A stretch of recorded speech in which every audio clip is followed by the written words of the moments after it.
Friends, आप देख रहे हैं मेरा चैनल वॉइस ऑफ ज्ञानी। तो फ्रेंड्स, अगर आप आज बात करते हैं किसी फार्मास्यूटिकल इंडस्ट्री के हवाले से कि जब आप किसी स्पेशली अगर क्वालिटी एश्योरेंस डिपार्टमेंट की बात करें, अगर आप उसमें हायर होने के लिए जा रहे हैं या जॉब इंटरव्यू दे रहे हैं या आप ऑन जॉब हैं, तो किस किस्म के क्वेश्चन नॉर्मली सामने आते हैं? क्योंकि मोस्टली तो ये क्वेश्चन वैसे इंटरव्यू के दौरान आपके पास आते हैं, लेकिन अगर आपके इंडस्ट्री में जॉब पे भी होते हैं तो इन ड्यूरिंग वर्किंग भी आपसे आपके सीनियर, आपके टॉप मैनेजमेंट डिफरेंट किस्म के क्वेश्चन आंसर करती रहती है। तो आपको जज करती रहती है कि आपका लेवल कहाँ तक पहुंच गया सीनियरिटी का और आपका नॉलेज क्या है। लेकिन हम बात करेंगे थोड़ी सी इंटरव्यू के वाले से, जब आप किसी स्पेशली क्वालिटी एश्योरेंस डिपार्टमेंट में हायर होते हैं तो आपके सामने किस तरह के क्वेश्चन सामने आते हैं। फ्रेंड्स, याद रखिएगा, सबसे पहले आपको डिफरेंट गाइडलाइंस का पता होना बहुत जरूरी है। क्वालिटी एश्योरेंस डिफरेंट गाइडलाइन की बेस पे काम कर रहा होता है, बड़ा डोमिनेंट डिपार्टमेंट होता है। इससे रिलेटेड क्वेश्चंस आपके पास बहुत सारे आ सकते हैं। नंबर वन, लेट सपोज आपसे कोई पूछ सकता है कि क्वालिटी एश्योरेंस डिपार्टमेंट बेसिकली होता क्या है और क्यूसी डिपार्टमेंट क्या है। तो आपको इस पर डिफरेंस सबसे पहले पता होना चाहिए। क्वालिटी एश्योरेंस डिपार्टमेंट की रिस्पॉन्सिबिलिटीज क्या है वो आपको पता होना चाहिए। For example, quality assurance department जो है, ये बेसिकली जितने भी इन प्रोसेस होते हैं, यानी प्रोसेस कंट्रोल कर रहा होता है, जो इन प्रोसेस मैन्युफैक्चरिंग हो रही होती है उन पे जो क्वालिटी चेक करता है, वो क्वालिटी एश्योरेंस डिपार्टमेंट का काम होता है स्पेशली।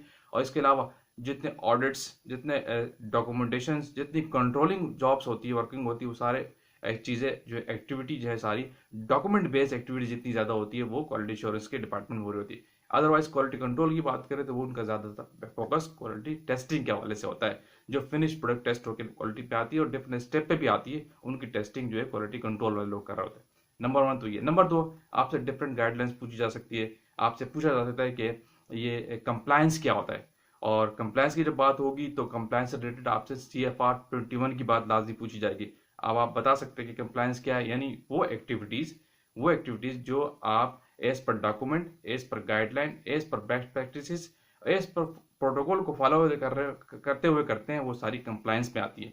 इसके अलावा जो एक्टिविटीज जो इन डॉक्यूमेंट्स पे लिखा कुछ है और आप कुछ कर रहे हैं, तो नॉन कंप्लायंस है। डॉक्यूमेंट आपको कह रहा है कि आपने प्रैक्टिस इस तरीके से करनी है और आप उसके अगेंस्ट कर रहे हैं, तो वो नॉन कंप्लायंस की चीजें होती है। ठीक है, जहां कंप्लायंस की बात आएगी आपसे पूछा जाएगा CFR क्या है, और CFR की बात आएगी CFR 21 क्या है, ये आपको पता होना बहुत जरूरी है। आपको पता है CFR की जहां बात आती है वह उसका डायरेक्ट रिलेट FDA से, यूएसए की FDA से। CFR जो बेसिकली फेडरल कोड रेगुलेशन है, तो इससे इसके अंदर जो आप क्वेश्चन डिफरेंट किस्म के आपके पास आएंगे कि ये गाइडलाइन आपको क्या कहती है। ये एक बहुत बड़ी गाइडलाइन है और बहुत सारे इसके चैप्टर्स हैं। तो इस पे आपसे दूसरा सवाल लाजमी पूछा जाता है कि ये CFR तो है लेकिन 21 क्या है। तो आपको पता होना चाहिए CFR ने बहुत सारी गाइडलाइंस दी डिफरेंट इंडस्ट्रीज के लिए, कॉस्मेटिक इंडस्ट्रीज हो गई, टेक्सटाइल, डिफरेंट वटेवर। लेकिन जो 21 का जैसा इसका चैप्टर है, इसमें डिफरेंट चैप्टर्स है, उसके पार्ट्स है। तो 21 चैप्टर जो ये स्पेशली फार्मास्यूटिकल की गाइडलाइन बता रहा होता है, इसीलिए हम फार्मास्यूटिकल के अंदर CFR 21 की गाइडलाइन का इस्तेमाल करते हैं और उसी का वर्ड यूज करते हैं। ठीक है, ये आपको पता होना चाहिए। इसके अलावा आपसे पूछा जाएगा कि GDP क्या होता है, जो very common, very important role है इसका क्वालिटी इंश्योरेंस के हवाले से, यानी कि गुड डॉक्यूमेंटेशन प्रैक्टिसेस क्या है। आपको पता होना चाहिए कि हम डॉक्यूमेंटेशन प्रैक्टिसेस में क्या करते हैं। आपको अलकावा का रूल पता होना चाहिए, यानी आप फार्मास्यूटिकल में अगर जॉब कर रहे हैं, अगर आपसे कोई क्वेश्चन करता है कि GDP क्या है, तो आपको बताना है कि यानी हम डॉक्यूमेंट से रिलेटेड सारी एक्टिविटीज जो है ये गाइडलाइन में बताती है, GDP के अंदर आता है। यानी आप जो एक्टिविटीज करेंगे आपकी लेजिबल होनी चाहिए, राइटिंग ओवर राइटिंग से अवॉइड करना है और बेस्ट वे में आप ले लिखना है। और कंट्रोल डॉक्यूमेंट के लिहाज से सारी जो गाइडलाइंस मिलती है वो आपको GDP के अंदर आती है। आपको how to document the things, ये सारी GDP के अंदर आती है।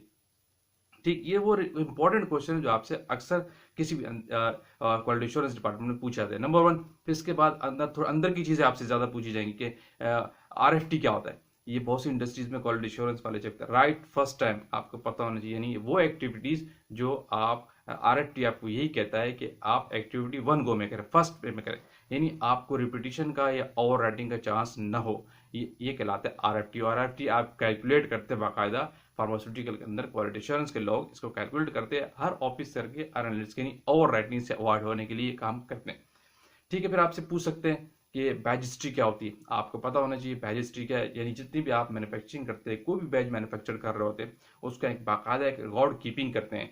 स्टेप स्टेप पे जो उस बैच मैन्युफैक्चरिंग हो रहा होता है, डिस्पेंसिंग से लेकर, टेस्टिंग से लेकर, इन प्रोसेस से गुजर कर और पैकिंग से लेकर, जो जो स्टेप का डॉक्यूमेंट है वो उस बैच हिस्ट्री के अंदर आता है। यानी किसी भी प्रोडक्ट को रिप्रेजेंट करता है बैच हिस्ट्री, वो हर बैच की और बैच नंबर की एक बैच हिस्ट्री होती है, उसको बैच रिकॉर्ड भी कहते हैं। ये उसको रिप्रेजेंट करता है, उस बैच का सारा डेटा उसके अंदर होता है, पैकेजिंग से लेकर, टेस्टिंग से लेकर, मैन्युफैक्चरिंग के डिफरेंट प्रोसेस से लेकर सारा डेटा उसके अंदर होता है। इसको हम बैच हिस्ट्री कहलाते हैं। ये बड़ा इंपॉर्टेंट क्वेश्चन आपसे कॉमनली हर जगह और हर वक्त पूछा जा सकता है। फिर एक और चीज, आप में प्रेजेंटेशन स्किल्स बहुत ज्यादा होनी चाहिए।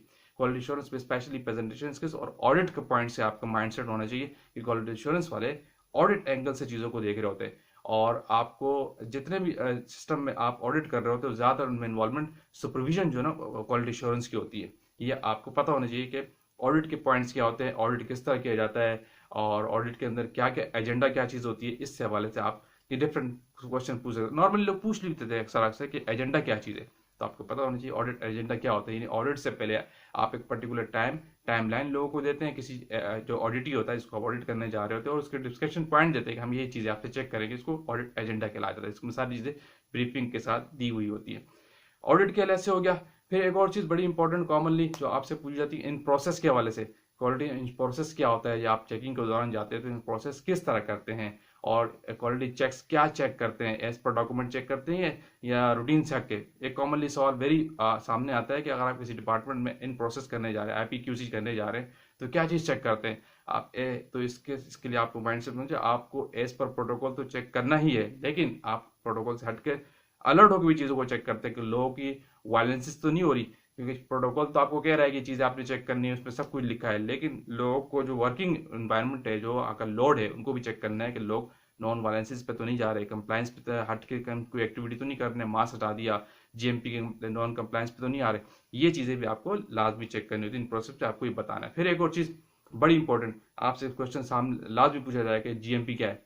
जब GMP की बात आएगी, आपसे CGMP की बात पूछी जाएगी, आपको पता होना चाहिए कि GMP क्या है। आपको पता है गुड मैन्युफैक्चरिंग प्रैक्टिसेस है, कैसे होती है, यानी वो एक्टिविटीज जो आप वो फार्मास्यूटिकल में जो भी मैन्युफैक्चरिंग कर रहे हैं उसको बेस्ट प्रैक्टिसेस के तहत करेंगे, तो और as per protocol, as per document और कंप्लायंस के लेवल में आके आप करेंगे तो गुड GMP कहलाता है, गुड मैन्युफैक्चरिंग प्रैक्टिसेस। लेकिन फिर बात CGMP क्या है, साथ में लगा हुआ C क्या है, तो आपको पता होना चाहिए करंट CGMP है, यानी आप गाइडलाइन FDA ने आपको कह दिया है कि आप अपने आप को GMP से CGMP लेके आए, यानी जो एक्टिविटीज, जो करंट गाइडलाइंस, जो बेस्ट प्रैक्टिसेस, जैसे न्यूली सॉफ्टवेयर एडवांस टेक्निक्स आ चुकी है, उन एडवांस टेक्निक को अडॉप्ट करना और अपने लोगों को उसके तहत प्रिपेयर करना, उनको ट्रेन करना, CGMP की ट्रेनिंग में आता है। यानी वो इंडस्ट्रीज जो एडवांस टेक्निक्स अडॉप्ट किए हुए है और अपने लोगों को एडवांस लेवल पे ट्रेनिंग करवा के काम करवा रही है, वो CGMP के लेवल पे आ जाती है। जहाँ CGMP की बात आती है फिर कंप्लायंस की बात आती है, कंप्लायंस के साथ CFR 21 लाजमी कनेक्टेड है।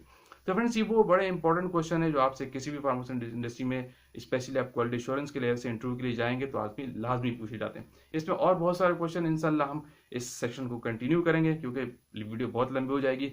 मिलते हैं नेक्स्ट वीडियो में। Thank you for watching.